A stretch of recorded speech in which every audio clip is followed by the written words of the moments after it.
Assalamualaikum warahmatullahi wabarakatuh. Alhamdulillah, salatu wassalamu ala rasulillah, sayyidina wa habibina wa syafi'ina wa maulana Muhammad ibn Abdullah, la hawla wa la quwata illa billah. Amma ba'd. Ikhwani rahimakumullah, pada kesempatan kali ini ingin saya sampaikan satu kisah yang masih ada keterkaitannya dengan kisah pada kesempatan kemarin yang mengisahkan tentang seorang alim ahli hadis yang sangat zuhud, yaitu Abdullah bin Al-Mubarak. Ya. Kalau kisah kemarin mengisahkan bahwa Abdullah bin Al-Mubarak saat sedang melaksanakan ibadah haji, kemudian ia tertidur dan kemudian ia bermimpi mendengarkan kalam malaikat bahwa haji tahun itu jamaah hajinya dari 700.000 jamaah haji tidak ada yang diterima sama sekali. Tapi kemudian ternyata malah diterima hanya karena amal seseorang yang sebetulnya orang tersebut tidak melaksanakan ibadah haji. Ya, orang tersebut tidak melaksanakan ibadah haji, tapi justru menjadikan sebab diterimanya haji seluruh jamaah haji yang haji saat itu. Itu adalah kisah kemarin. Ya. Namun pada kesempatan kali ini kisah yang sama dialami juga oleh Abdullah bin Al-Mubarak. Beliau adalah tokoh hadis yang sangat zuhud. Kalau kali ini mengisahkan bahwa beliau sedang berangkat ibadah haji dengan bekal yang sangat banyak. Teman-temannya juga menitipkan bekalnya pada beliau bahwa nanti akan diambil di sana ketika bertemu di Mekah. Namun perjalanan Abdullah bin Al-Mubarak terhenti di Kufah. Boleh katakan lewat Kufah kemudian istirahat. Nah, saat istirahat itulah kemudian Abdullah bin Al-Mubarak menjumpai atau melihat ada satu kejadian seorang perempuan yang sedang mencabuti bulu seekor itik. Melihat kejadian itu terbersih dalam dirinya untuk bertanya, karena beliau adalah seorang yang sangat zuhud. Bertanya, ini jangan-jangan itik yang dicabut di bulunya adalah itik bangkai, bukan itik sembelihan.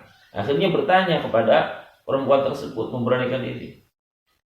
Bertanya, Bu, ini jangan itik bangkai atau hasil disembelih? Tidak dijawab. Tapi sebagai seorang yang zuhud, kemudian mengingatkan terus-menerus kepada perempuan tersebut. Pada hari berikutnya mengingatkan lagi. Akhirnya dijawablah pertanyaan Abdullah bin Mubarak tersebut oleh perempuan tadi sambil menangis. Ia menjawab bahwa aku punya keluarga, punya beberapa anak di rumah, dan beberapa hari ini kami tidak bisa mendapatkan makanan untuk dimakan, sehingga kami kelaparan. Maka kalau tidak makan, kami akan mati. Dan saya menemukan ini ada itik mati. Maka itik ini akan aku cabuti bulunya, akan aku bersihkan, akan aku bawa untuk makan bersama keluarga kami. Mendengar jawaban seperti itu, Abdullah bin Al-Mubarak tergetar hatinya. Ya Allah, di Kufah, kota yang begitu mewahnya, saat itu sudah ramai sekali. Ternyata masih ada seorang perempuan yang kelaparan bersama keluarganya. Akhirnya Abdullah bin Al-Mubarak bergegas menuju keledainya yang penuh dengan barang-barang bawaannya. Ia menuju keledainya, kemudian di bawah ditariklah keledainya itu menuju perempuan tersebut. Sambil mengatakan kepada perempuan, nih keledainya untuk kamu. Peganglah, bawalah bersama barang-barang, seluruh barang yang ada di keledai itu untuk kamu dan keluargamu. Termasuk juga seluruh barang persiapan ibadah haji. Dan karena diberikan kepada perempuan tersebut, otomatis bekal ibadah hajinya tidak ada, maka ia terhenti hanya sampai Kufah. Nah, karena waktu ibadah haji itu belum selesai dan orang-orang belum pada pulang, Abdullah bin Al-Mubarak berdiam sesaat di Mekah menunggu sampai waktu atau musim haji itu selesai. Selesainya musim haji, maka Abdullah bin Al-Mubarak pulang bersama juga bertepatan bersama-sama dengan orang yang pulang haji. Nah, ikhwan rahimakumullah. Sampai di rumah kemudian apa yang terjadi? Orang-orang kampung menyambutnya dengan sangat luar biasa, memberikan selamat kepada Abdullah bin Al-Mubarak atas haji yang dilakukannya. Bingung. Abdullah bin Mubarak malu dan menyampaikan bahwa saya tidak haji tahun ini. Saya tidak haji tahun ini. Tapi tidak ada yang percaya. Aku tidak haji. Betul tidak haji. Tapi temannya menyampaikan, loh gak haji gimana? Bukankah kami yang titip padamu? Barang kami nanti akan kami ambil ketika bertemu di sana dan kau menyerahkan barang kami di Arafah. Yang satu lagi, loh bukankah kamu yang memberikan kami minum di satu tempat? Yang satu lagi mengatakan bahwa, loh kan kamu yang memberikan beberapa barang oleh-oleh untuk kami. Bingung Abdullah Al-Mubarak tersebut mendapatkan jawaban-jawaban dari teman-temannya yang sedang melakukan ibadah haji tersebut. Karena bingung tersebut, maka Abdullah bin Al-Mubarak mengatakan bahwa aku tidak paham dengan apa yang kalian katakan. Yang penting aku tidak haji tahun ini. Kebingungan tersebut ada pada dirinya. Dan ia memikirkan terus, kenapa orang kok pada ngomong saya haji padahal aku tidak haji, gimana? Sampai malam kemudian pas istirahat tidur bermimpi. Saat itulah kemudian Allah SWT menyampaikan bahwa ya pas di mimpinya itu ada suara, "Hai Abdullah, Allah telah menerima semua amal sedekahmu, amal sedekahmu yang diberikan, termasuk padahal barang-barang orang lain. Dan kemudian Allah mengutus malaikat sebagai gantinya kamu, malaikat dengan wujud serupa seperti kamu untuk melaksanakan ibadah haji. Dan orang yang memberikan barang titipan dari saudaranya kepada saudaramu itu, kemudian yang mengasih minum pada saudaranya, kemudian yang memberikan barang itu adalah malaikat yang menggantikanmu."